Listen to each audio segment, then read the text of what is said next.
નમસ્કાર શિક્ષક મિત્રો તથા વિદ્યાર્થી મિત્રો, મારી યુટ્યુબ ચેનલ અતિકવારામાં આપ સૌનું હાર્દિક સ્વાગત કરું છું। આજે તમારા માટે લઈને આવી ગયા છે દ્વિતીય સત્રાંત કસોટી પેપર સોલ્યુશન। મિત્રો, આ વિડીયોની અંદર આપણે પેપરના તમામ પ્રશ્નોનું સોલ્યુશન જોવાના છે, જેથી કરીને તમે છેલ્લે કોમેન્ટ કરી શકો કે તમારા કેટલા માર્ક્સ આવ્યા। જો મિત્રો તમે પહેલી જ વખત આ ચેનલ પર આવ્યા હોય તો ચેનલને સબસ્ક્રાઇબ કરજો અને બેલ આઇકન જરૂરથી પ્રેસ કરશો, જેથી આવનારા તમામ ધોરણના અને તમામ વિષયના પેપરના સોલ્યુશનની નોટિફિકેશન તમને મળતી રહે। આ સાથે આ ચેનલ પર કેટલાક મજાના બાળભીને ગીત, સ્કૂલની અવનવી પ્રવૃત્તિઓ, એક્ટિવિટીઝ અને સાથે વાર્તાઓ અને બીજા ઘણા બધા મજાના વિડીયો મૂકેલા છે, જે આપ નિહાળશો। તો મિત્રો, આ વિડીયોને તમારા તમામ કોન્ટેક્ટ અને તમારા તમામ ગ્રુપમાં ફોરવર્ડ કરશો, જેથી દરેકને આ વિડીયોના લાભ મળી રહે। ધન્યવાદ। તારીખ 6/4/2024 વાર શનિવાર, ધોરણ 4 વિષય પર્યાવરણના પેપરનું સોલ્યુશન આપણે આજે જોઈશું। પ્રશ્ન નંબર 1, નીચેના પ્રશ્નોના જવાબ આપો। તમારા ઘરમાં રસોઈ બનાવવા કયા કયા મસાલાનો ઉપયોગ થાય છે? તો દરેલું મરચું, મીઠું, ધાણાજીરું, લવિંગ, તમાલપત્ર, આ સિવાય ઘણા બધા મસાલાનો ઉપયોગ થાય છે। રસોઈમાં ખાટો સ્વાદ લાવવા તમે શું શું નાખવામાં આવે છે? તો રસોઈમાં ખાટો સ્વાદ લાવવા માટે આમલી, કેરી, લીંબુ વગેરે નાખવામાં આવે છે। પ્રશ્ન નંબર 2, નીચેના પ્રશ્નોના માગ્યા મુજબ ઉત્તર આપો। પહેલું, પાંદડા સીવીને ખાલી જગ્યા પક્ષી માળો બનાવે છે, તો દરજીડો આવશે।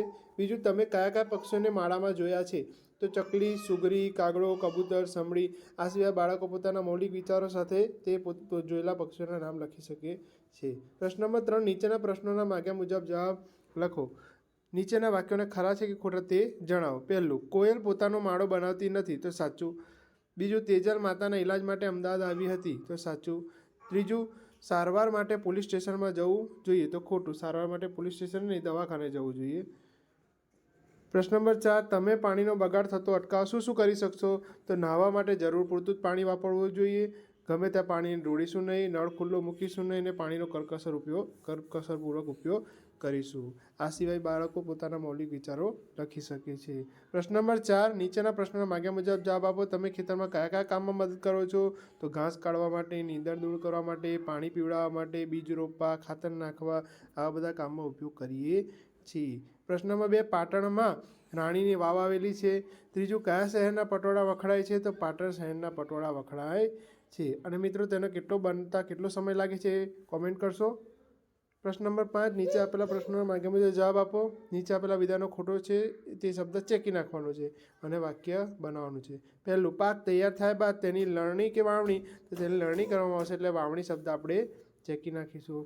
બીજું, તમારા ઘરમાં શાકભાજી બજાર કે પછી મંદિરમાંથી લાવવામાં આવે છે, તો બજારમાંથી, તો આપણે મંદિરને ચેકી નાખશું। ત્રીજું, તમારા ઘરે રસોઈ બનાવતી વખતે તમે શું મદદ કરો છો?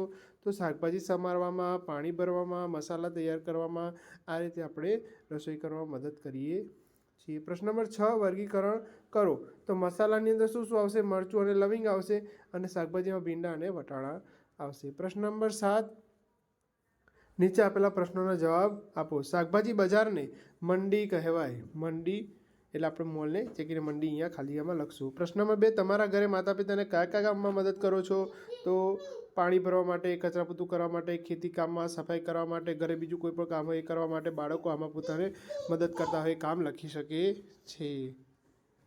પ્રશ્ન નંબર 4, થોડા દિવસ સારા રહી શકે ત્યાં ફળો અને શાકભાજીના નામ લખો। તો કેરી, સફરજન, દ્રાક્ષ, દાડમ જેવા ફળો અને બટાકા, ડુંગળી, વટાણા, તુવેર, દૂધી વગેરે જેવા શાકભાજી થોડા દિવસ સુધી સારા રહી શકે છે। પ્રશ્ન નંબર 8, નીચે આપેલા પ્રશ્નોના માગ્યા મુજબ જવાબ આપો। નીચેનું વિધાન ખરું છે કે ખોટું તે જણાવો। તો અબુધાબીમાં પેટ્રોલ ખૂબ મોટું છે, તો ખોટું। અબુધાબીમાં પેટ્રોલ ખૂબ સસ્તું છે। પ્રશ્ન નંબર બીજું, તમે જોયેલા મેળા વિશે 2-3 વાક્યો લખો। તો મેળાની અંદર શું શું હોય? વિવિધ ખાવા પીવાની દુકાનો હોય, મીઠાઈ હોય, શરબત હોય, દાબેલી, બધું આવું જાત જાતનું ખાવા પીવાનું હોય। રમકડાની દુકાનોમાં સરસ મજાના રમકડા હોય, પછી નાની મોટી ચકડોળો જોવા મળે, ચકડોળો બેસવાની પણ મજા આવે। ત્રીજું, નાસ્તાની લારીઓ, ફુગ્ગાવાળો, આ બધું મેળાની અંદર હોય છે। પ્રશ્ન નંબર 9, નીચે આપેલા પ્રશ્નોના જવાબ આપો। ગંદુ પાણી પીવાથી કયા કયા રોગો થાય છે? તો કોલેરા, મરડો, ઝાડા ઉલટી, આવા પ્રકારના રોગો ગંદુ પાણી પીવાથી થાય છે। તમારી શાળામાં કયા કયા તહેવારો ઉજવાય છે? તો શિક્ષક દિન, સ્વાતંત્ર્ય દિન, પ્રજાસત્તાક દિન, ઉત્તરાયણ, નવરાત્રિ, આ બધા વગેરે તહેવારો ઉજવાય છે। ત્રીજું, તમારા ઘરમાં મહત્ત્વનો નિર્ણય કોણ લે છે?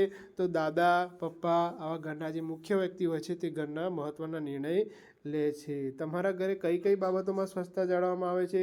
તો નાહવામાં, જમવામાં, બનાવવામાં, ઘરમાં કચરો પોતું કરવામાં, આ સિવાય પણ ઘણી બધી બાબતોમાં સ્વચ્છતા જાળવવામાં આવે છે. પ્રશ્ન નંબર 10, નીચેના જોડકા જોડો.